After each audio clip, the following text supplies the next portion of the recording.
Yeah, that's a wing convict right there. You're just gonna fillet this sucker right off the bone.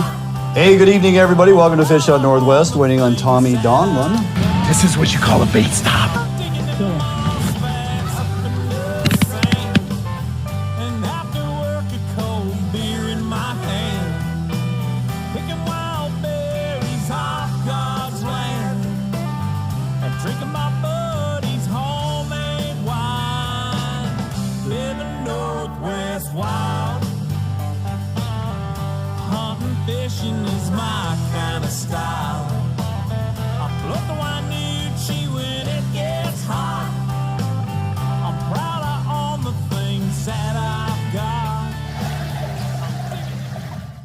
Well, hello and welcome to Fish Out Northwest, winning on Tommy Donlin. We are back here in studio Thursday night, coming to you live from the studio located here in Olympia, Washington.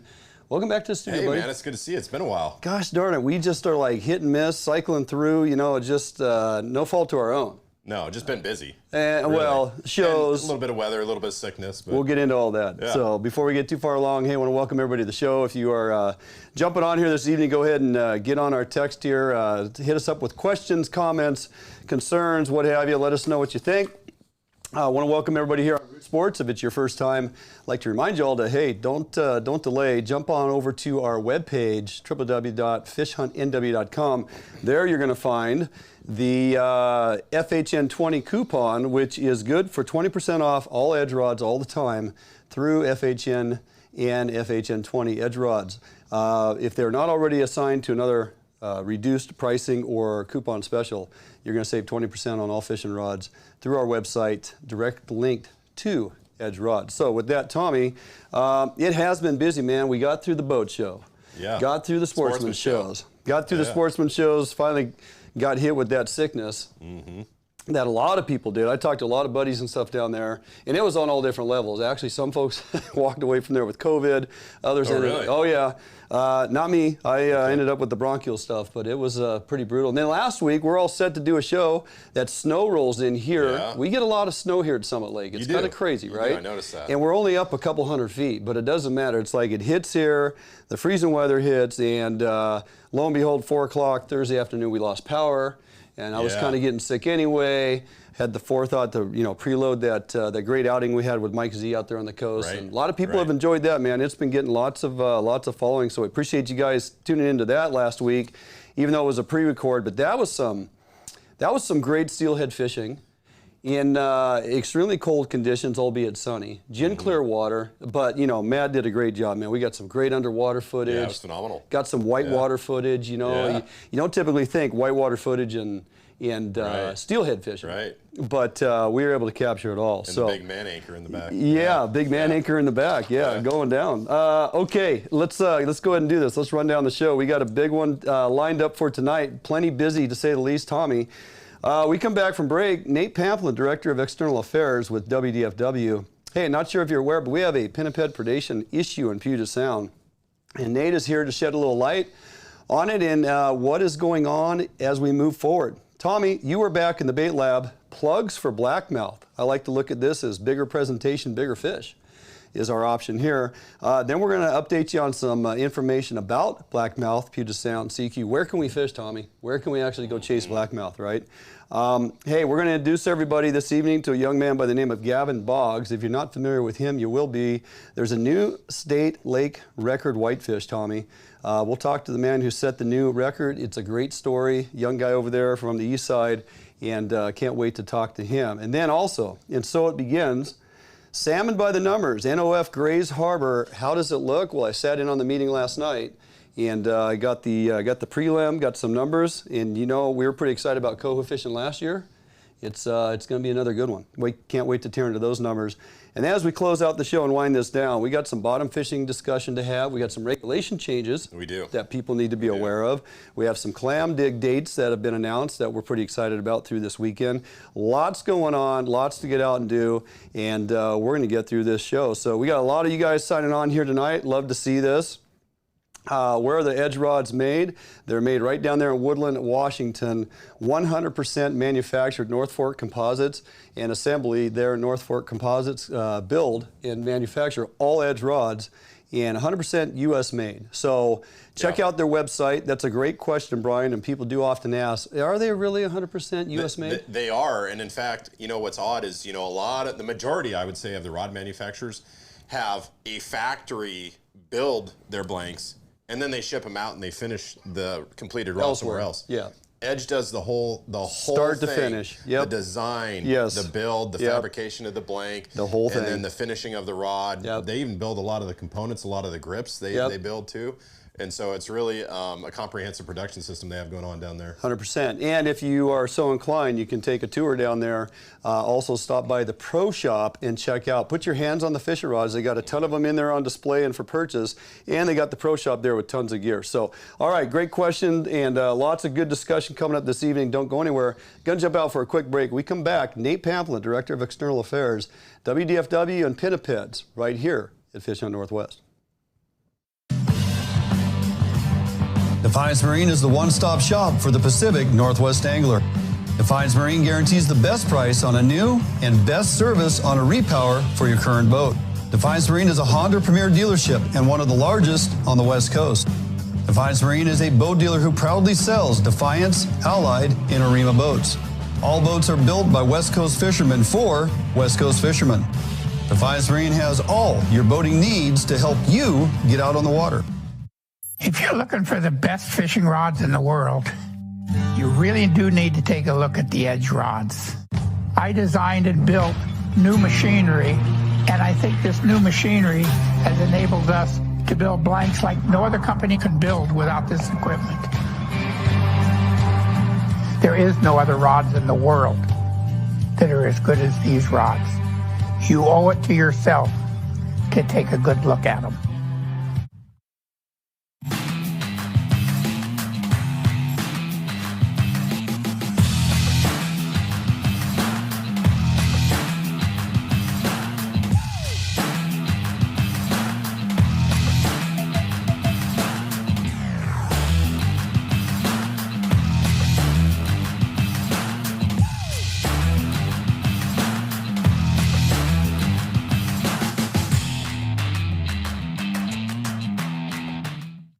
For more than 90 years, you've entrusted one brand to guide you toward living the lifestyle you've always dreamed of. Now you can entrust affiliated Better Homes and Gardens real estate professional to interpret your needs and help you find the home in which to live your dreams through every stage of your home buying or selling process.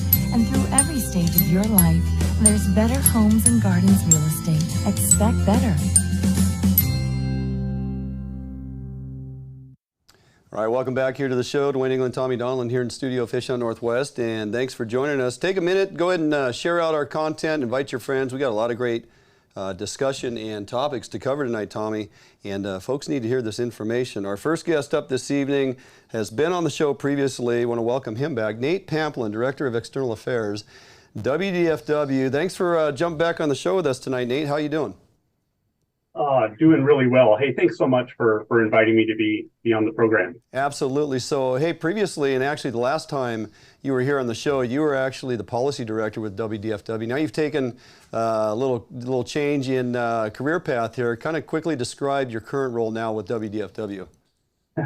Yeah, you bet. It's the same essential portfolio of work, just a slightly different title. So I manage a work unit that involves all the communications and public engagement teams, but I also supervise staff that are essentially kind of like special assistants. So we have a social scientist now, an economist, our killer whale policy lead, and then just work that I do. I cover tribal hunting issues and marine mammal policy issues and represent the director on a number of intergovernmental forums. So stay pretty busy. Beautiful, beautiful. So, all right, Nate, here we go. Yeah. The topic of the night, everybody wants to hear about it, right? It's Puget Sound and the Pinnipeds. And so recently, the Washington State Academy of Science, they published a report. They sent it to the legislature. Could you tell us a little bit more about, what is the report, what's in it, what's the intent of it, and then what's the request from the legislators? Yeah, well, yeah, this is a big topic, as you all noted, and something on a lot of people's minds. So I think it's important to kind of go back a little bit and just recognize the origin of this. And this really stems from the work of Governor Inslee's Southern Resident Killer Whale Task Force. So in 2018, there was a report that came out with 36 recommendations to try to help recover southern resident killer whales, and that was to address threats on prey availability and vessel disturbance and contaminants. Well, two of those recommendations were on pinnipeds, one dealing with sea lions in the Columbia River, and the other dealing with Puget Sound and outer coast pinnipeds. And one of the recommendations was, hey, let's convene and work with the Academy of Sciences to convene scientists to look at what is the impact of pinniped predation, and and is it worth intervening, and looking at all the different types of ecological impacts of not only pinniped predation, but if we were to intervene and remove pinnipeds, what would that mean in terms of impacting other components of that food web? Would there be a release of another predator that would then eat juvenile salmon? For instance, harbor seals eat whiting. And so if you remove pinnipeds, would that allow for more whiting? If you were to do something on pinnipeds, would that affect transient killer whales? And so the legislature made a proviso for us to be able to contract with the Academy of Sciences. And so they've been hard at work for about the past year and a half or so, and they finally completed the report last fall. We had worked with the Academy on that contract, and we had worked with the 20 Western Washington Treaty Tribes on what were those management questions that we'd want this panel of scientists to assess. What was we just got the report back, and we're now kind of pouring through the findings. Right, you're right. I was gonna, sorry to interrupt you there, Nate. I want to kind of get to the gist of this. What's the key findings or recommendations from the Academy of Science in their recent research over the last couple of years? Yeah, it's really a compilation of the science rather than novel research that they did on their own. But the key takeaway here is they said that the preponderance of evidence supports the hypothesis here that the current populations of pinnipeds are likely impeding the recovery of salmon. And thus they go on to state that probably the strategic removal of pinnipeds is an approach that can be required. And I think that for a lot of folks, that'll be the main takeaway. And the report says, and the status quo of not intervening would further depress salmon populations. But here's the trick, and this is where I think the Academy also kind of tempered that recommendation, because they indicated that a proposal of this sort will require a substantial investment in scientific capacity and political will. And they also noted that the complexity of the Marine Mammal Protection Act, there's very few administrative options available to actually do this work. And they say that it essentially blocks most pinniped removal from going forward.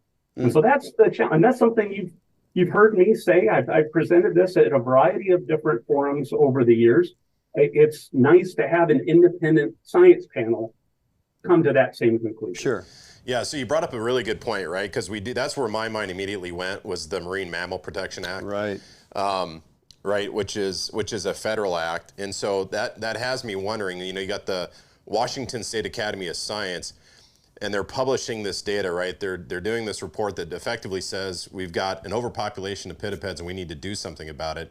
But then you've got this act that's in place that says you can't do anything about it, even if you wanted to. So can you talk a little bit about that working relationship between the state and how the state plans to work with the federal government and address that issue? Well, that's so I'd say from our approach right now is really kind of starting to get the word out about the findings. We have the Killer Whale Task Force recommendations, which said convene the panel, and then they said, if necessary, then pursue the next steps. And that was also including, continuing the diet studies, looking at non-lethal deterrence. Is there artificial haul-out sites that can be addressed, et cetera, et cetera. In addition, we're talking with the tribes. We've had conversations with NIMS. The NMPA does a really good job at protecting marine mammals. There's 3 possible options under the Act to do management removals. One of them has never been done, which is to return management authority back to the state. One has been used probably less than 10 times in the history of the Act, which is ask for a waiver of what's called the take moratorium and then request a permit. And then there's another provision which allows for the removal of individually identifiable pinnipeds. And that's the authority that we've used for a number of years down the Columbia River at Bonneville Dam. And it took us 12 years to amend the MMPA. We finally did that in 2018, also one of the recommendations in the Governor's Killer Whale Task Force. But that allowed for more streamlined removals of sea lions above the I-205 bridge. Got it. So Nate, we're running up against a hard break here. Real quick, in a couple seconds, just let us know, are we going to see some forward movement and actually start taking some action in Puget Sound? I'm sure everybody tuning in wants to know if there's going to be some movement, aggressive movement or what have you, to start, righting the wrong, so to speak, and getting balance in our ecosystem. Yeah, no, I understand that motivation definitely, and the movement right now, I think, is starting to talk about the findings and see if the legislature and others would want the Department of Fish and Wildlife to pursue that direction. Gotcha. We never have enough time. Probably should have broke this into 2 segments, but we thought we could get this all in. We will definitely have you back as we get progression on this and start seeing some forward movement. And some action being taken, Nate. So really appreciate you taking the time. Keep us abreast of things progressing forward, and we will talk to you soon. Yeah, thanks, Nate. Thanks for having me on. Have a good night. You bet. Have a great night. All right, that will wrap it up with Nate Pamplin, Director of External Affairs there at WDFW, and we can only hope that they start taking some action here. I know, and they're on a finite timeline, so it needs to be done quickly. Yeah, absolutely. Hopefully it's not taking 12 years like the Columbia River. All right, we got to get out of here. We're not going to have enough time for you to get your That's right. Let's go. your plug presentation in the bait lab. So don't go anywhere. We're going to jump out for a quick break. We come back. We'll be in the bait lab with Mr. Tommy Donlin. Plugs for Blackmouth right here. Fish Out Northwest.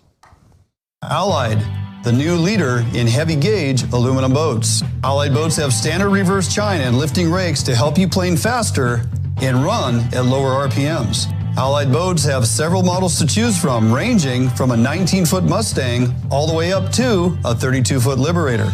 So regardless of what type of heavy gauge aluminum boats you are looking for, Allied Boats will have it for you.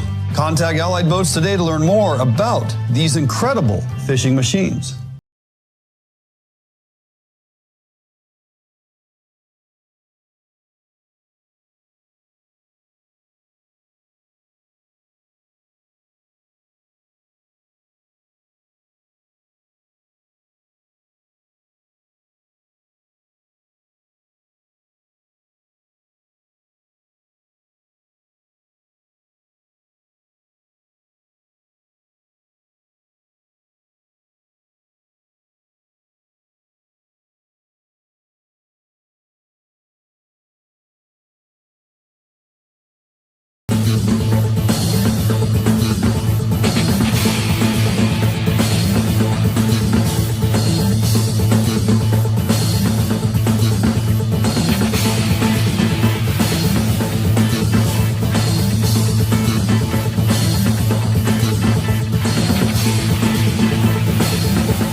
Hey, welcome back to Fish Out Northwest. I'm Tommy Donlin, and we're in my favorite place, the Bait Lab. And this is brought to you by Sportco. Hey, tonight we're going to talk about fishing plugs and fishing specifically plugs for blackmouth, right? Now, what's the problem that we always run into? It never fails, right?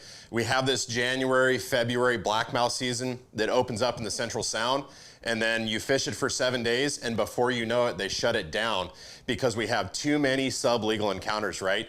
That is the problem. And so why is that? And a lot of times that reason is because we're fishing small profile baits, right? We're fishing a coho killer, or maybe we're fishing a smaller kingfisher spoon, or a red label herring, or maybe even an anchovy, right? And let's face it, those fish they're feeding, they're packing on weight, right?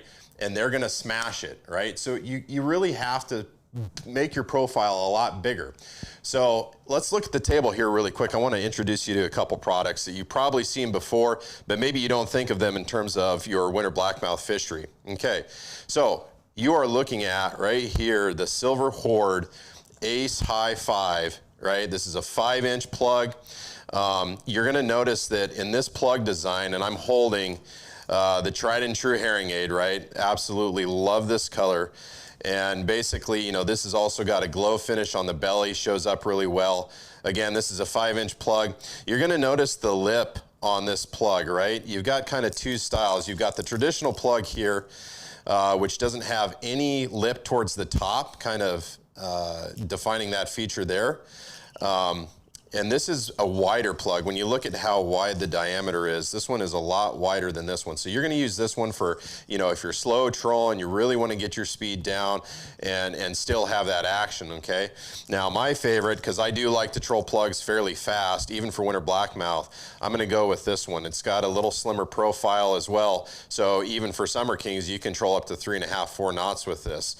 And it's got that feature. Okay, now, you've got this decision point that you need to make, right? Do you go with a 4-inch plug or do you go with a 5-inch plug? And what I'm saying right now, because that problem exists where you're catching these undersized fish, you really want to go with the larger plug, right? The 5-inch plug. Now I'm going to show you what a 4-inch plug looks like just in size comparison. Okay, that is a 4-inch plug right there. Now, I'm telling you, that this one here on the other side, the one that's 5-inch, is going to outperform the other one hands down all day long. Now let's look at a little bit of the color schemes here. I think it's really important, especially when you're talking about winter blackmouth. You got to have something that glows, and you got to have something that can attract that UV light. Super important. You know, the other thing when we talk about fishing plugs, the reason especially that I like them for blackmouth is because you want to avoid sublegal encounters. Now, if you do encounter those sublegal fish, you really want to, you know, treat those fish kindly, release them gently, right? And well, what do you notice on this plug? If I lay it back on the table, it's got a single hook, right? A single hook point, one single siwash hook. You know, obviously you're gonna smash the barb before you put this in the water. And you know, a lot of times with this big hook and the size of the bait, you're gonna hook that fish right in the corner of the mouth. So it's really important to consider that. Now, here's the other thing about plugs, right? The way I fish them, especially for winter blackmouth, those fish are on the bottom a lot, right? You're gonna see them kind of right in that bottom 10 feet of water column. And so what I'm gonna do is I'm gonna put it on the release clip. Now I wanna show you this release clip on the table here really briefly. This is, anytime I'm fishing gear and especially plugs, I'm gonna use a pro release, right? Now, why am I using this pro release? The reason I use a pro release is because that type of release for your downrigger only releases from the plug end. Okay, so you can really load up the rod, you can, you know, send the downrigger down fast, and that line's not gonna come out of that clip unless a fish hits it. And I like to really load up the rod, especially with plugs. You've got a bigger hook and you wanna drive it home, okay? And so that's really important. Now with plugs, the way you fish them, and it's really important, you wanna set these plugs back about 40 to 50 feet behind your downrigger clip. These plugs wander left to right, okay? They've got a sway to them, and you wanna let them fish and swim back and forth. If you're cutting that super close to the clip, you're only gonna get a little bit of action left to right.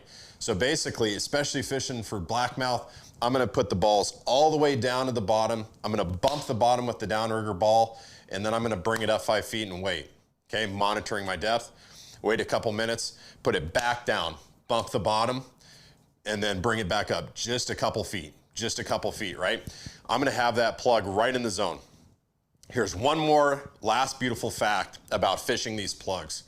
You know, you've got 4 people on the boat, you've got 2 downriggers.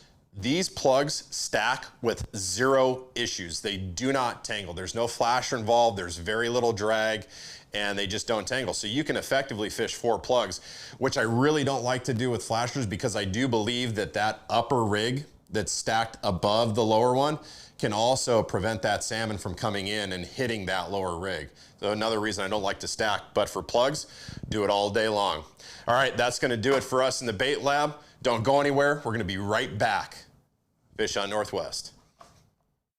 Sportco, an outdoor emporium, is the largest local outfitter in the Northwest since 1975, providing thousands of people affordable outdoor gear. This summer, make your next outdoor adventure more affordable by shopping in our warehouse-style pricing. We are a local Scotty dealer, offering sales, service, and repair. Located in Fife and Seattle, come visit us today. The outdoors await you.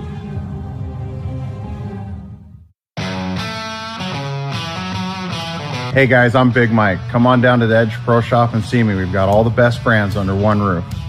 We've got Hawken, Pro Cure, Short Bus, Pro Troll, Yakima Bait, Get 'em Dry Jigs, Northwest Bait Scent, Daiwa Reels, North Fork Lures, North Wild, Brad's, Superfly, Rocky Mountain Tackle, and of course, the greatest rods ever built, Edge Rods.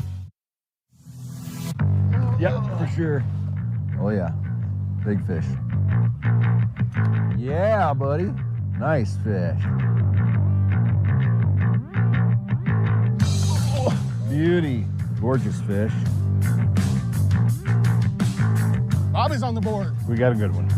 Oh, yeah. Oh, no, geez, come on. Nice fish. Nice fish.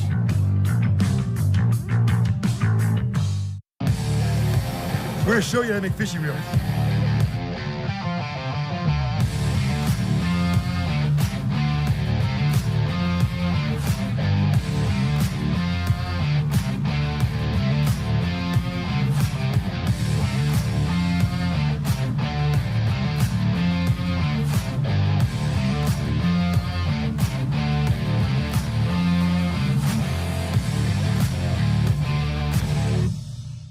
All right, welcome back here in studio. Nicely done there, brother. Hey, you betcha. That was like down and dirty, right to it, get it done and get out. So I think you hit all the valid points. We're going to talk about where we can actually fish blackmouth a little later in the show. Coming up. We got some options, but you got to pay attention to the rules and regs because they're changing ever so quickly.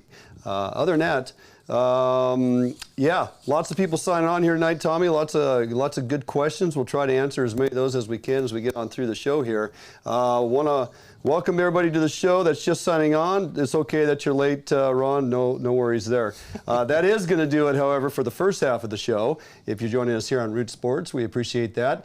Don't go anywhere if you're streaming live this evening. We got an entire second half of the show coming up right here at Fish Hunt Northwest right after this break.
Allied, the new leader in heavy gauge aluminum boats. Allied boats have standard reverse chine and lifting rakes to help you plane faster and run at lower RPMs. Allied boats have several models to choose from, ranging from a 19-foot Mustang all the way up to a 32-foot Liberator.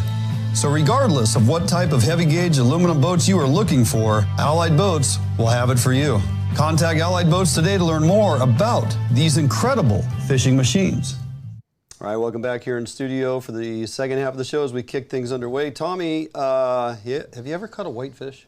I did, and in fact, when I caught it, I didn't even know what it was. Seriously? It looked like it would be disgusting to eat, so I threw it back. Yeah. Right. Yeah, I mean they're kind of tough. They're scaly. Yeah. It's a cross between like a carp It looks and like a a carp, sucker, yeah. right? Yeah. They got that downward mouth, almost not quite like a sucker. It's not Right. completely on the underside of the body, but it is out front, you know, and they're a little different looking, but They are. They put up a good fight, though, I will say. compared they're to a hard walleye. fighting fish. They are considered somewhat of a delicacy. Really white, light, flaky meat. Yeah. You can get some pretty good sized ones, and that would be the point of having our next guest on, Gavin Briggs. This young man is currently now the recognized new Washington State lake record, because there are river. Yeah. So lake record whitefish holder over there from the east side. Gavin, how you doing this evening, man?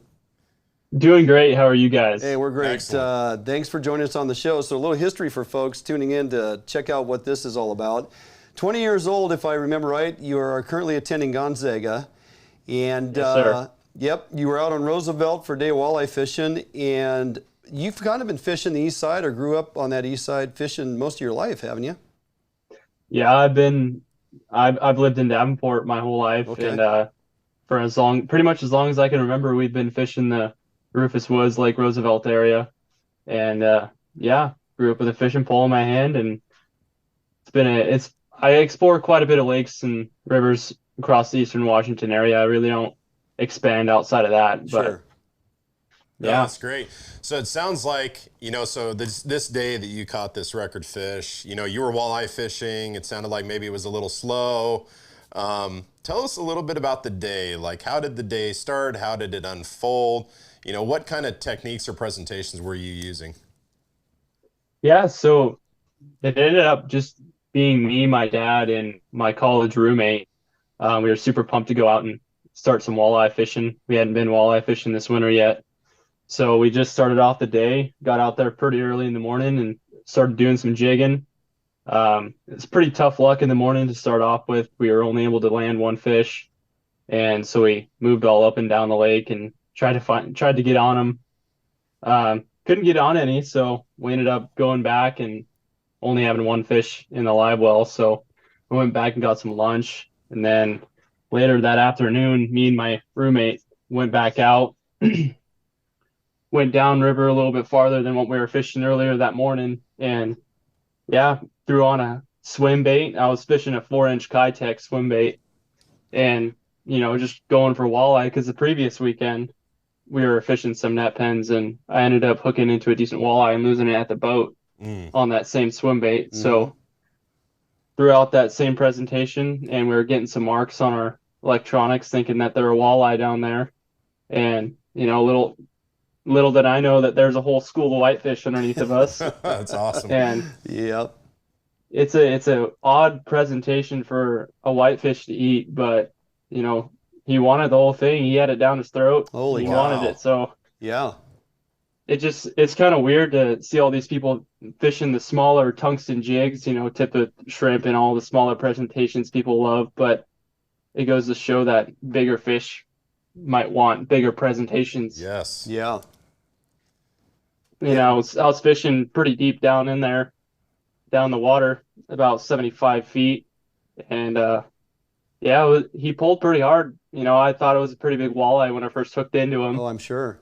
And I was like, man, I was telling my buddy, my roommate, Connor, go grab the net. I think this is a 30-inch walleye. And, to my surprise, yeah, we seen it. And he's never seen a whitefish either before. So when I got that thing up, we seen it down there probably 10 feet under the water. And he's like, dude, I think you hooked a carp. And I was kind of disappointed. Yeah. Because I was like, in my mind, I was like, okay, I got this pretty big walleye on. Super excited. Go grab the net, get up to the boat. I don't want it to be a carp. I mean, carp are fun to catch too, but yeah, I was hoping it was to the carp fish. no No walleye. offense to the carp lovers. Yeah. Yeah. They fight pretty hard too. Yeah.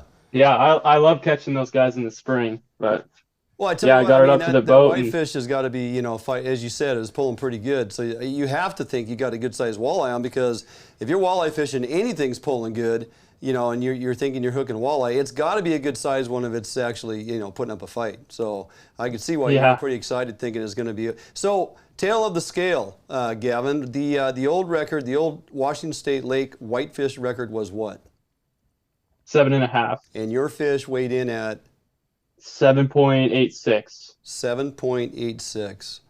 Yeah, that is a hog. You like that thing, Tommy? Yeah, Gavin, we got your picture up right now on the screen. Yeah. And that is a hog. That is a big whitefish. Man. And I'm here to tell you, WDFW, they do some net surveying, which you're well familiar with over there at Roosevelt when they're trying to ascertain on the pike and whatnot. And they have pulled in, Chris Donlin, the program director over there, they have pulled in some monstrous whitefish. Obviously not line and hook caught, so not a state record, but they know that there is, whitefish in Roosevelt that exceed 10 pounds. So the fact that you were over a school of them is pretty impressive. Yeah. Yeah, and I wasn't really aware of the fact that they were catching big whitefish in their nets. Right. Until I got the opportunity to go verify my fish and talk with Danny Garrett from the Department of Fish and Wildlife. Mm-hmm. And, I posted that post on Facebook too in Eastern Washington fishing, and someone uploaded a picture of that 9.6 pound whitefish that they had caught in their nets. And I was like, that is just unbelievable. Yes. And it's huge. Now, Gavin, so you catch this fish, and unlike me, you actually knew what it was, because I caught one and I didn't even realize what it was. I threw it back. You could have the state record and just throw it back. No, I didn't have the state record. No, mine was like a 2-pounder. Yeah. But I looked at it, I'm like, I don't think that's edible. I threw it back. Little did I know how good they taste. But hey, so you catch this fish, right?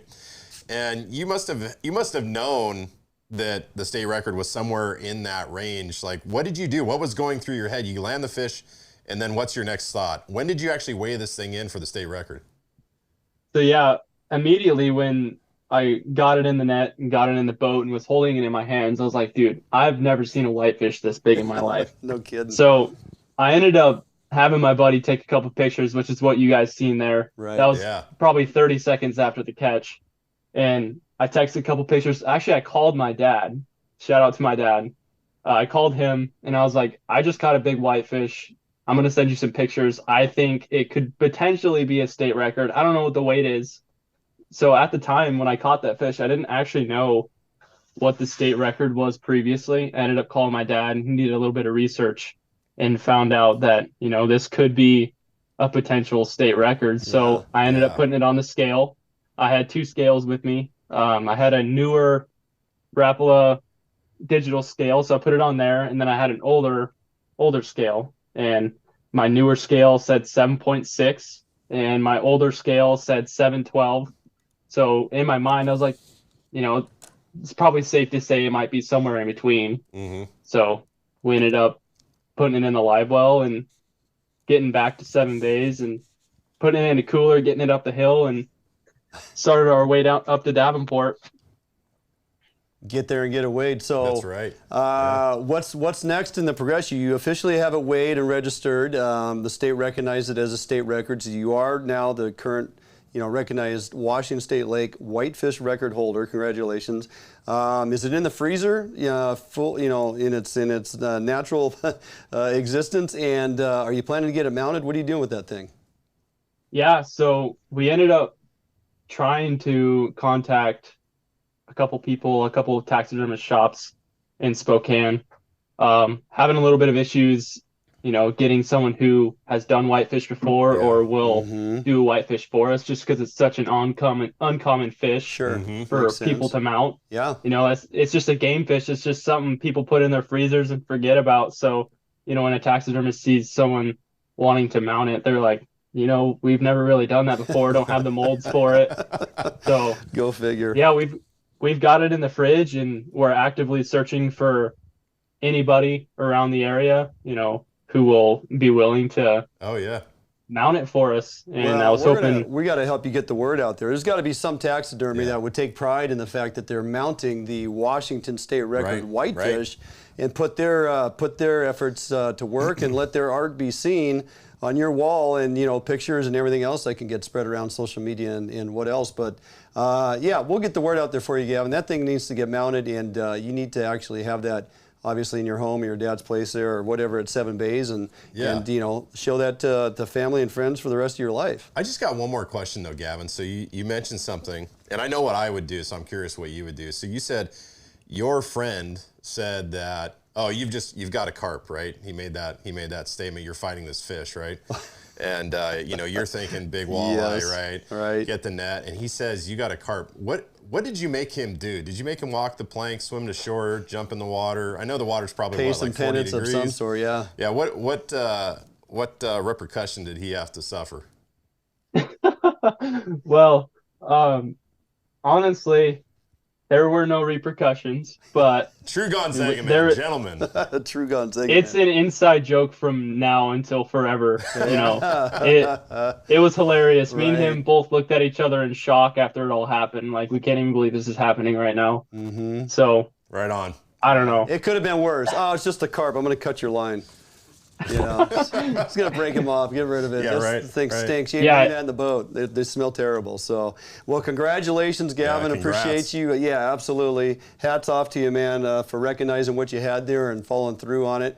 And we'll get the word out there, buddy. We'll try to get somebody to take that on. No number of taxidermists, so hopefully somebody watching the show tonight or throughout the weekend will be willing to contact us and get a hold of you and make this happen, because again, that thing needs to be mounted for people to look at and pure amazement for the rest of their days. Absolutely. So, all right, appreciate you joining us here tonight, Gavin, taking the time to share your story. It was a good one, and once again, congratulations, man. Yeah, thank you guys for having me on. Absolutely. All right, we'll talk to you. Gavin you guys Boggs, have a good one. Will do. Gavin Boggs, the new Washington State Lake record holder, whitefish, Tommy. And I can't wait to see that thing stuffed and mounted. Yeah, no kidding. Yeah. Man, if my buddy said you got a carp on, I'd be like, hey, you need to get off the boat. It's a state record, you dummy. Yeah, fantastic. All right, good guy there. You're a good young man going to Gonzaga. He's got a whole future ahead of him, and he's passionate about fishing.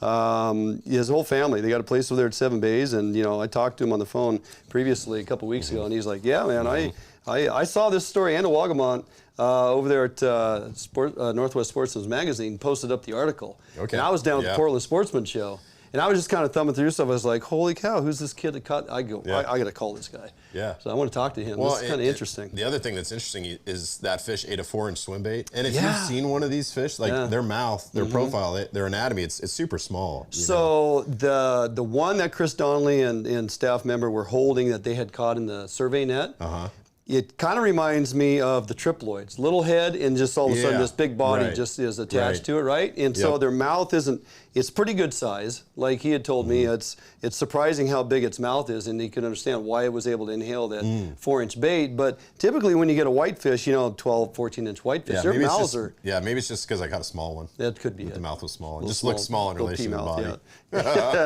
Right on. Okay, we're going to jump out for a quick break. Don't go anywhere. We have some great content to get through here. Grays Harbor, north of Falcon Process started last night, Tommy, and Grays Harbor went through their numbers. There's some low lights, but there are definitely some highlights. Things to look forward to as we roll into this fall fishery, and as north of Falcon begins to take shape here over the next 45 days. We're going to go over all of that and some other numbers as well, so don't go anywhere. We'll be back right here in the studio, Fish Out Northwest, right after this break. All Defiance boats are built without any structural wood materials. That is why all boats are backed with a lifetime warranty. All Defiance boats come standard with large fish boxes that are fully insulated so that you can ice your fish properly all day. All Defiance boats are foam flotation filled and unsinkable for the ultimate in safety while fishing offshore. Before you buy any boat, stop by or call Defiance Boats today to ensure you are getting the very best glass boat your money can buy. If you're looking for the best fishing rods in the world, you really do need to take a look at the Edge rods. I designed and built new machinery, and I think this new machinery has enabled us to build blanks like no other company could build without this equipment. There is no other rods in the world that are as good as these rods. You owe it to yourself to take a good look at them. New days, new beginnings, new friends, new loves, new dreams, new goals, new scenery, new job. No matter what the next chapter holds, Better Homes and Gardens Real Estate will be there to help you find the new that's right for your lifestyle at any stage of your life. Better Homes and Gardens Real Estate. Expect better. All right, welcome back, Fish on Northwest. Dwayne England, Tommy Donlin here in studio. And hey, we had a great question on here, Tommy, after you got done with your bait lab. Yeah. Asking, what about scent? Do we put scent on our plugs? Yeah, right. I feel like such a failure for not even talking about it. Oh, really? But, you know, somebody was putting me under a lot of time pressure. We were under the gun here. Yeah. Said you got to get it done right. Yeah, right. But, yeah, absolutely. So, Ponsky's Fire Gel. And, Jordan, what scent is that we use? Tuna. All the time. And also shrimp, right? Any scent that's got that high krill content. And just FYI, I like to put it just on the lip of the plug, just a thin layer. I don't like to bathe my gear in the scent like Dwayne does, but to each their own. I just like that true color profile of the plug to come out. Gotcha. Yeah. Gotcha. More is better. So, yeah, scent, there's no downside, right? We've had this discussion. It's there's no downside to putting scent in the Ponsky Fire Gels. If you haven't picked any of those up, go to your local retailers, go to Sportco. Can't find it, call Sportco, ask for the fish encounter. Order it online, they will ship. And get your fire gel before we jump into this summer season. You will thank us later for sure. And if Dwayne England's on board, hide your flashers. There you go. Hide them. They're going to get lubed up. They're going to get lubed. Hey, so last night, Tommy, I took time to sit and jump in on the Zoom. Grays Harbor Willapa, north of Falcon Process started last night. Tomorrow afternoon, or tomorrow morning to afternoon, 6-hour time frame, is actually the Washington entire state salmon forecast meeting here in Lacey. So I'm going to try to maybe head over there and say hi to a few folks and listen in on some of those presentations. But this is the start of it, man. This is when we start gearing up and getting the numbers. The preseason forecast is always kind of the precursor, as I say, to what we either may or may not get, and as they start to mold or draft these seasons based on the actual numbers, That's right? Yeah, yeah. So a lot of these numbers that are presented, they've come to agreement with the co-managers because if they're not coming to agreement on preseason forecasting, we're already starting off on a... Right. If we don't have agreement, we're not doing it. Correct. Right. So some lowlights with Grays Harbor. We got a bit of a Chinook downturn last year, somewhat this year going into it, looks like even a little bit more dropping off. So for the hump tulips, for example, we always look forward to that Chinook opportunity. It starts in September.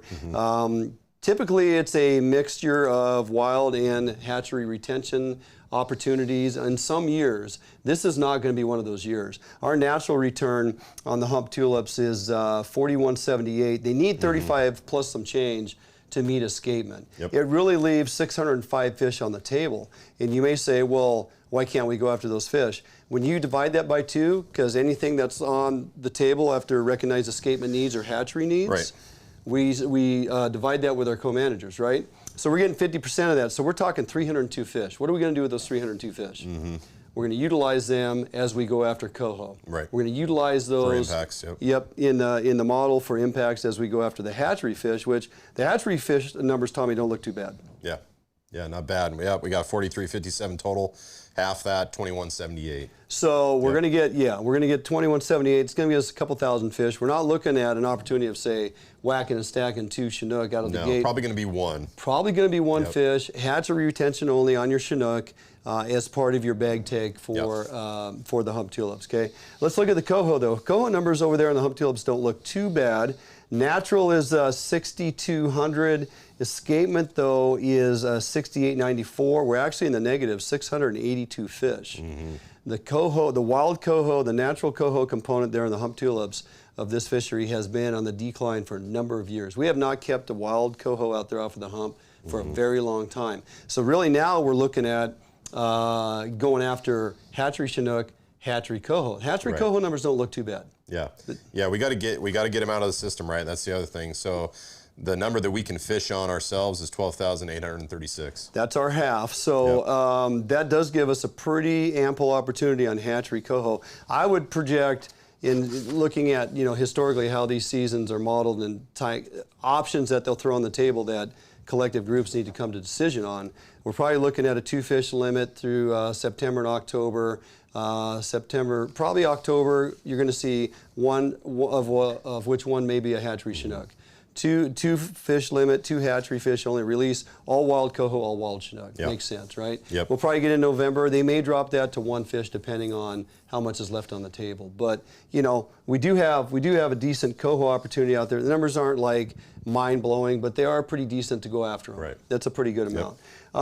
Chehalis is doing much better in some regards. Now, I have been just waiting to get back to the opportunity to retain Chinook in the Chehalis Basin. Back when I was on the committee there, on the advisory committee years ago, we had instituted a process of recognizing 3 of 5. We have to meet escapement 3 of 5 years, consecutively, or 3 within that 5 years consecutively to be able to even consider having a take fishery on the hatchery fish, right? We've got to meet that escapement need on these wild fish. So, I'm sorry, so does that have to be back-to-back years? No, years, so we or could... just any 3 of 5 year period? 3 of 5. Yeah, okay. 3 of 5. So you could go 2 in a row, miss 1, and then get it one. another, miss a year, and then if the 6th year, for example, we have 20,000 fish coming back, we would be able to fish on those because we previously met at 3 of 5. Okay. Right? So when you look at our last 5 years, where are we? We actually, the last 5 years, we met escapement 3 years. But the numbers coming in this year don't warrant the opportunity to go after them.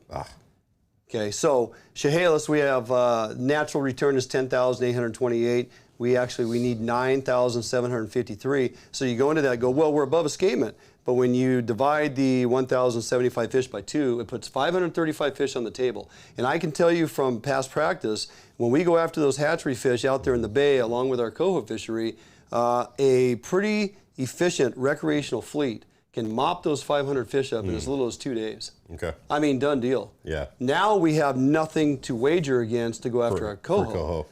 And you guys need to remember, it's all about catch and release encounters and mortalities. Right. So they're going to put that mortality rate on there. So would you rather fish for 3 months on a robust, wide open 2-fish limit, as we'll get to the numbers here on our coho? Right, no doubt. Right? No doubt. Or you just want to go after a few of those Chinook and bonk them, and then we're done. So what kind of numbers are we looking at in terms of that available fishery to be able to fish on those Chinook? Does it have to be 1,000, 2,000? Like what number? It's got to be a couple thousand above escapement. There's a 10%, I believe, 10% impact on that. So yeah, it's a couple thousand fish above escapement. And the thing about this is, there are agreements with the I got it here. Let me just stick through my notes here. So there are agreements with Alaska and Canada, right? We have the U.S. treaties, and we have the Pacific Salmon Treaty is what I'm trying to recall. So that has been reviewed and is being held in a magistrate rules right now in changing the percentages that they allow to get past the commercial fisheries in Alaska and Canada. So they threw out a number last night, or I found 16,250 Chinook were taken last season by the fisheries up north. Okay. If you curtail that, say they only take 6,500 fish. If we have 10,000 more, they know for certain. When I say 12,000 or 16,250, those are Grays Harbor bound Chinook. Okay. They know that by the wire code tagging, right? So they know, surveying, that there's 16,000 fish consumed in those northern fisheries, BC and up there in Alaska, in the commercial fisheries. If they forego and let 10,000 of those fish go by, and we get them down here, turning the corner, jumping into Grays Harbor, that's going to bump our numbers by 7,000 or 8,000 fish potentially. Right. Now we're fishing for our own Chinook on our Grays Harbor region. Yeah. But until we get them to curtail some of that, fisheries up north, they're going to continue to intercept those fish when they turn the corner up there. So those discussions are happening, but as it was expressed last night, it's probably at least another year until we see any change in that modeling. So what do we have to look forward to? Tell me, we got the coho numbers are coming in pretty substantial. On the wild fish for the Grays Harbor Basin, main stem Chehalis and tributaries, we're looking at 96,629 natural fish. What do we need for escapement? 28,500. That leaves 68,000 and or for the recreational opportunity, 34,000 wild coho. Right. That's just the natural coho side. That's just the natural coho side, 34,000. Right. Okay? And then you have another almost 43,000 on the hatchery side. Right. The hatchery take on that, they only need 1,500 fish out of 85,000 coming back, right? So you couple that together, we have 76,700 plus a few, 76,000 coho coming back to the Chehalis Basin. So if we can not have to deal with Mother Nature, low water, river closures secondary to low water, we had 30,000 coho go up the Satsop last year during the closures of the low water. Okay, the bay fishery was phenomenal, and these coho numbers are down just a little bit on the natural side going into this season from last year, but the hatchery fish, those numbers are up substantially. That's adding a huge component to our opportunity this fall. So 76,000 plus fish on our side of the fence to go after. That's great. Out there in the harbor, main stem Chehalis and tributaries. I mean, we're potentially looking at keep 2 fish starting mid-September out there in the harbor in the lower Chehalis when it opens, and 2 fish all the way through November. Hatchery or wild, depending on how they actually put this model together. So the coho fishing kids is going to be it's going to be good. Pretty exciting. I think Jordan's going to be selling some jigs here. I think the twitch and jig thing is just going to absolutely blow up, so you better get tying now. Willapa, we have some issues out there. Chinook numbers are well below escapement on your wild fish, like 1,500 Chinook below the wild escapement needs. The hatchery Chinook, you're going to have about 25,000, give or take, so 12,000 fish to go after. We could see a pretty decent Chinook fishery in the Willapa Bay fishery, which isn't bad. Use your weed grabber. Stay off the eel, get grass, right, and go after those suckers. Put the toothpick on. Put the toothpick on. The coho numbers out there don't look too bad either, Tommy. Yeah, no, the coho numbers after escapement, 29,000, and then the coho, 110,000. 955. That's the hatchery take. That's pretty phenomenal. So again, we got some decent areas of coho to go after, and as we get into the modeling and the season setting process, there's more meetings to have take place. I strongly urge you guys to pay attention to this stuff. We'll put the links up on our Facebook page and whatnot. You can get on there and click on to some of these meetings and join in, and if nothing else, just sit back and listen to what the options are going to be. It's like when the ocean comes out, they're going to give us options 1, 2, or 3, right? Yep. And so so don't forget, so tomorrow, Friday, March 3rd, we've got the statewide preseason forecast. And the only thing that COVID gave us is we're now all well versed in using Zoom. At 100%. Least most of us should be, right? So you don't have to attend in person. You can, click on the Zoom link, join that way, watch and take part. Yep. Excellent point. And we're going to have that information on our Facebook page too. We will. I will put that up this evening, so it's ready to grab tomorrow morning, 9 a.m. start time when folks are jumping on there. So along with that, hey, did you happen to see in the news, everybody, and of course you, Thomas, we have named 2 new commissioners to the vacant seats. I did. I saw it and I said, oh boy.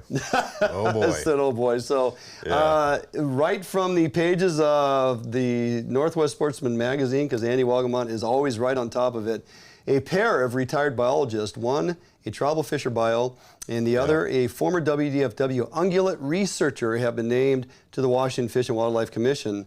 And the term of its current chair has also been re-upped. So Barbara Baker, the current chair, has, and we knew that was coming. We knew that was going to happen. So the new members are Stephen Parker and Woody Myers. Those are the new members.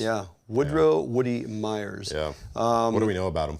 Well, we don't know a lot. We know that Steve Parker of Yakima County spent much of his 45-year career working as a bio for the Yakima Nation. So the guy is well vested in understanding fisheries, fishery management, hatchery practices, probably conservation, recovery of fisheries, what really needs to happen. And him being on the east side, he gets it. He understands their contribution to the overall Columbia River and what that does to the state of Washington and the fisheries that it affords many of us here on the west side on the lower Columbia and tributaries. You know, and what I'm hoping when I read his bio, right, and the work that he did with the Yakima Nation, I'm really hoping that, you know, that as an individual, he understands how important these fisheries are to the tribes. Yes. And because let's face it, the tribes are pushing for fish. We're pushing for fish. If it's good for the tribes, it's usually good for us, right? Yeah. So that's my hope for Steve, but we got to wait and see there. And then the other one, Woody, right? He's an ungulate researcher for most of his career, was a biologist, you know, studying elk and deer and whatnot. 40 years, that's a long career. And so when I read that one, I have hope too.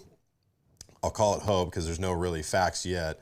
But just hope, right? Because we've got some elk herds that are in dire shape, and we need support for, you know, the folks that aren't for the predators, right? Aren't for the bears, we need somebody to balance that out. So I'm hoping he comes through. We'll see. You and I are on the same page in that regard. When I read, you know, what information I could find in the last half a day here on, you know, the previous work, and I saw that, I thought, okay, can these two possibly bring what is desperately needed to the commission, the voice of reason? Okay, with their past experiences. And you know what? I hardly ever do this. I'll tip my cap to Inslee in the fact that he selected persons from opposite paths. We have a strong fisheries bio. We have a strong ungulate bio. I think that's important because we're talking about fisheries and wildlife management. And as you pointed out, in its on point, we have a severe imbalance, not just in what's happening with the wildlife, but in the commission currently. In their vision, in their mind of how they see managing our ungulate herds. So I'm hoping Woody can sit in there, and obviously he can carry the conversation. And hopefully he can help educate to the process, okay, and be the voice of reason. And now will he be heard? Will it fall on deaf ears? Right.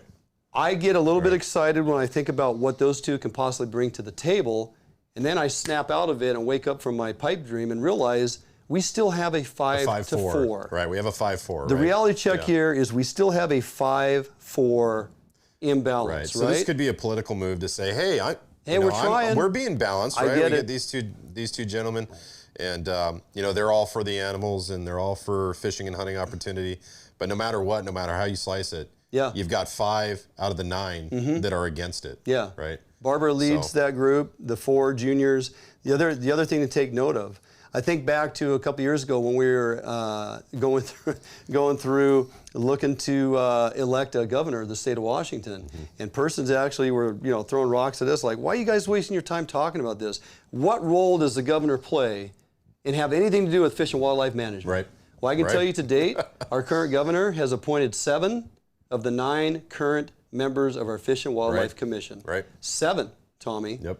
So you want to talk about the opportunity to stack the deck, and for a person in that office that knows exactly what they're doing and for reasons why, it's very important when we select our governor that we really pay attention to our natural resources in the state of Washington, the Northwest. Absolutely. So things to think about. It's not all doom and gloom. We're hopeful. We're hopeful that, hey, at times the voice of reason can find balance within that commission. Absolutely. It only takes one from the other side to say, you know what, Woody, you're right. You're right. I'm gonna side with you. I mean, that's what it takes. So hopefully they can sell that. Okay, we are going to jump out for a quick break. We come back. A couple things to finish up here. A few short discussions here on some saltwater opportunities. Where can we fish? Some of the changes and rules and regs coming with your bottom fish fisheries. We'll talk about, albeit short season, an opportunity for blackmouth. And we got some clam digs coming up, Tommy. We'll jump to all that as we close out the show. We come back from this break right here at Fish Hunt Northwest. A Northwest favorite for almost 40 years, Arima boats are manufactured with pride in Bremerton, Washington. All Arima boats are built without any structural wood materials. That is why Arima boats are backed with a lifetime warranty. Arima can offer every boat with Honda outboard packages so that you can take advantage of the reliability and 5-year top-to-prop warranty from your Honda outboard. Call or stop by Arima Boats today and let them help you get into your very next boat. Yep, for sure. Oh yeah, big fish. Yeah, buddy. Nice fish. Beauty. Gorgeous fish. Bobby's on the board. We got a good one. Oh, yeah. Oh, oh, geez, come on. Nice fish. Nice fish.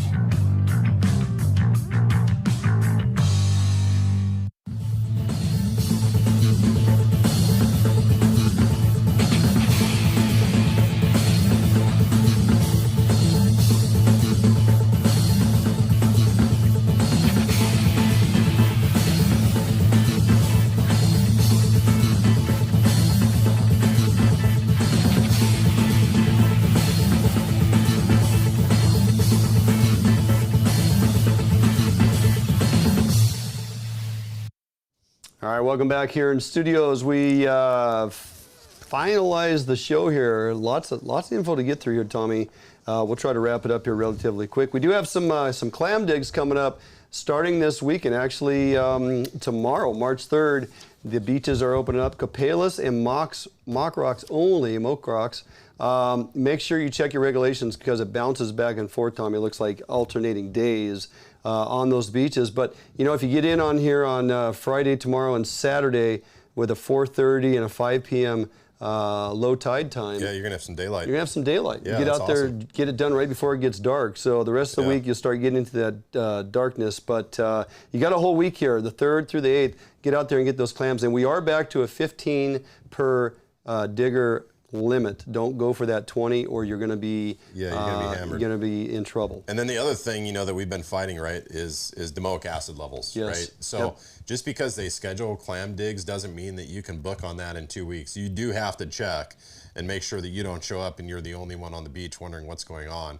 And don't think that it's a good thing and you got the beach to yourself, because you may end up extremely sick with some nerve toxin and violently ill. So don't do that.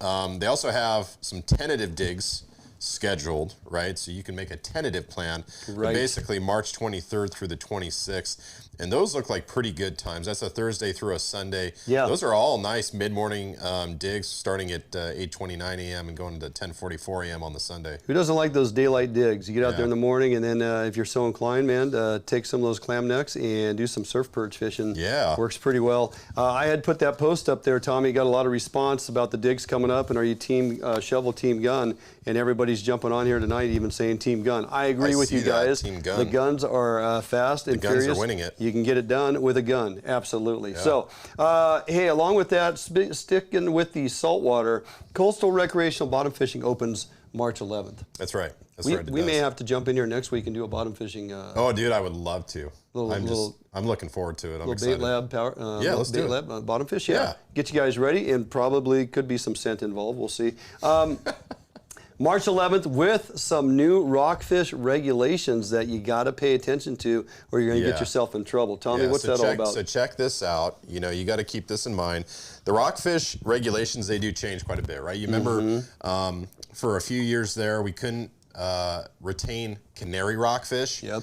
And then that pendulum swung full to the other side to the point where you could keep 7, right?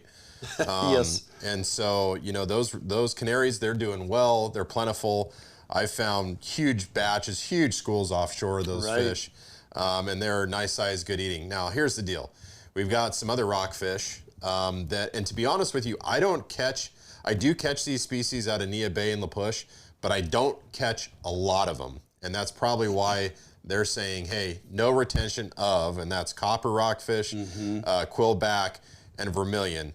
And it's a little sad because those are the copper and the vermilion, especially the vermilion, man, they get huge, right? Yeah. But that's part of the problem, right? They don't reach sexual maturity until they're 80, probably like Jordan. But you know, so we're not going to be able to keep those rockfish. May, June, and July, right? And they're doing it in those months because that's when the May, peak June, rock July, fishing. right? Exactly. That's when everybody's excited about it. By the time the salmon get here, the tuna get here, everybody's pretty much done with the rockfish. They're like, what's a rockfish? Yeah. Right? But the thing is the opportunity is still open. Yeah. So here's the other thing. Don't forget, anytime you're bottom fishing, you have to have a descending device. Yeah, absolutely. And tell you what I'm going to do. I've actually got screenshots from my sonar with my Ray Marine chart plotter that I'm going to put up, and it shows releasing yellow eye. Oh, nice. And what you see on the screen, right? I've got let's see, it's a high, low, wide, and it's a 275 sonar with the fairing block. And with that sonar and the Axiom Pro, you can see the downrigger go down, right? I attach the sequelizer to the downrigger, right? It's the one that's got the clasp. You set the knob so it tells basically what depth you want to release that fish at. You can see that downrigger go down. You can see the fish release off the downrigger and swim down and away. Oh, is that right? You can see the fish take off and go down. And you took screenshots of that? And I've got the screenshots from the screen. Real nice. That I'll put up. And so the reason that I mention that is because a lot of people foo-foo the idea. Oh, that fish is never going to survive. It's got barrow trauma. You would be surprised, right? And the reason, and again, Ron Garner's done, and Puget Sound anglers have done so much work to get us the opportunity that we have, because they were able to show a couple instances where they tagged rockfish, right? Specifically, the one that comes to mind is the female yellow eye that was caught and released in Hood Canal.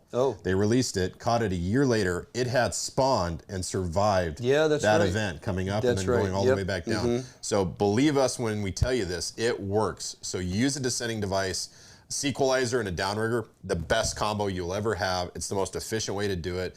Nobody has to stop fishing and put a 10-pound lead on with the sequelizer to get it down on a rod. It's just not efficient that way. So highly recommend the downrigger. Downrigger works well. I tell you what doesn't work, not using a descender, which you're required to have them now. Right. But I have fished out there on the ocean before, and you look around, there's one boat out there catching yellow eye or whatever, and they're just tossing them.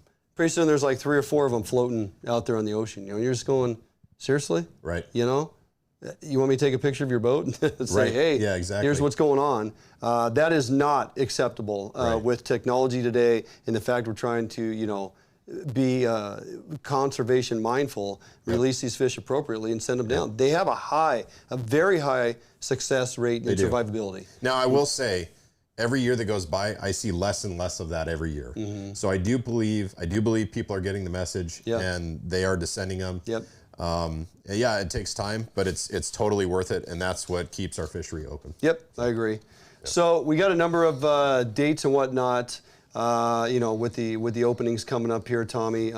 We got a number of halibut dates specifically that, holy smokes, I mean, if you're fishing within marine areas throughout Puget Sound and whatnot, there are a significant number of days to go after some halibut, which is pretty encouraging. Yeah, and what I would recommend folks do is, we get that Eastern Strait opener that happens, a little bit earlier, right? That opens in April. And again, Puget Sound anglers, obviously led by Ron Garner, this is another case where they did a lot of work to make sure that opened in April. And that's when those fish are in the Eastern Strait, okay? And so you want to take advantage of that. The other thing that I'll say is the unofficial state record came from Area 7. There was a approximately 325-pound halibut caught in Area 7, 80 feet of water. The guy couldn't find a scale large enough at any of the local grocery stores around Mount Vernon to weigh this thing. So he takes it home, hangs it from his tractor, and takes a picture with it and gets a tape on it. And so there's a lot of big fish there. I know a handful of people that have caught very, very large halibut there. So that's one of the best places to do it. And again, you're not fighting a lot of that ocean swell either. So good spot to go. Opens April 6th. Check your regs. Of course, you know what I'm gunning for. I'm gunning for the ocean, right? So my boat's going to be up at Big Salmon Resort, Nia Bay.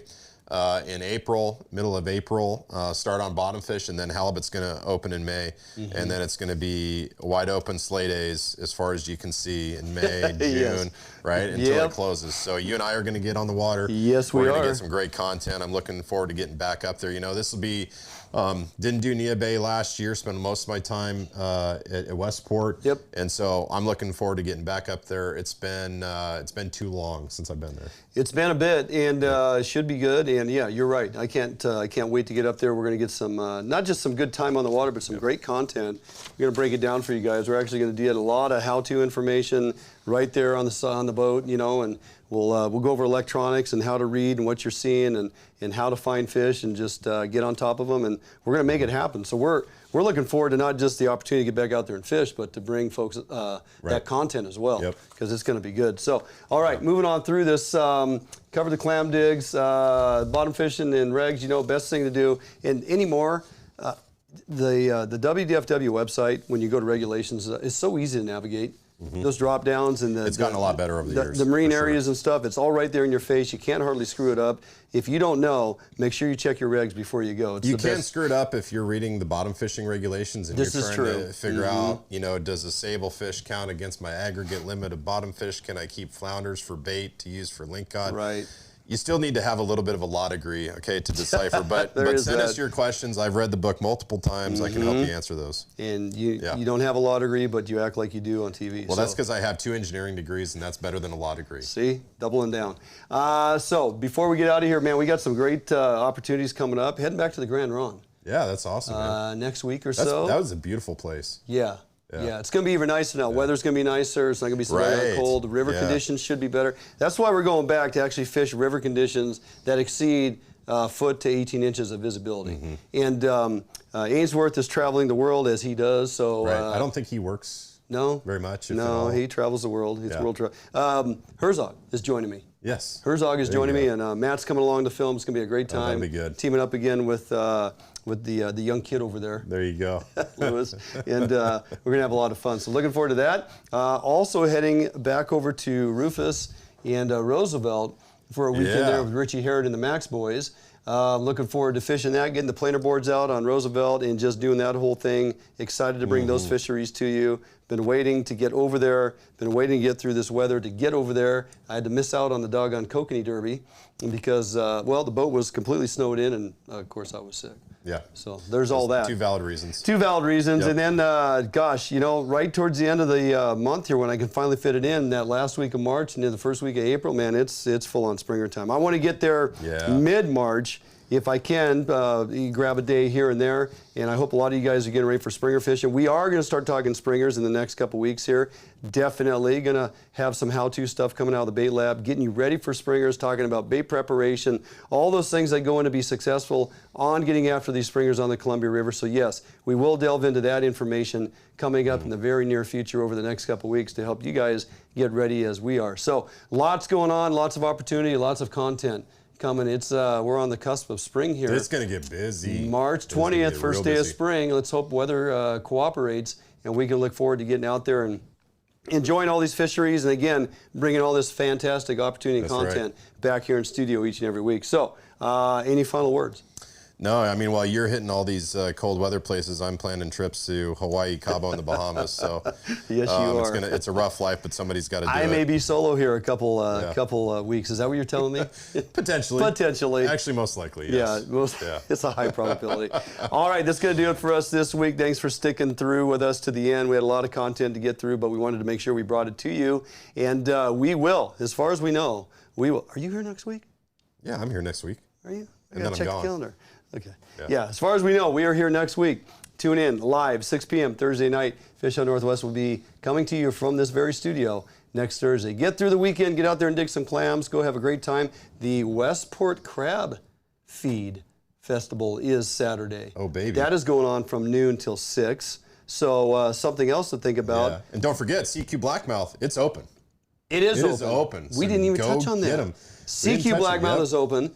Let's take the wind out of the sail before we get out of here. Area 10 is not going to reopen. That is right. Thank you for the reminder, my friend. I almost forgot about that. Area 10 is not, as far as we know right now, is not going to reopen until the summer opportunity, and we don't even know what that date is until we get through the North of Falcon process. So the only blackmouth opportunity we have currently is CQ with a 1 fish limit. Not 2.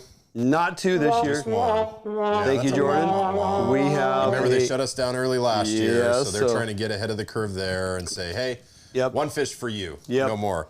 Sam Rutledge, this is your fault. Yeah, he's out there killing too many. 1 hatchery Chinook retention CQ through the end of April if we can make it that far. All right, we are definitely out of here now. We have done our due diligence. We've packed your heads with plenty of info. We will see you next week, Thursday evening, 6 p.m. right here at Fish on Northwest.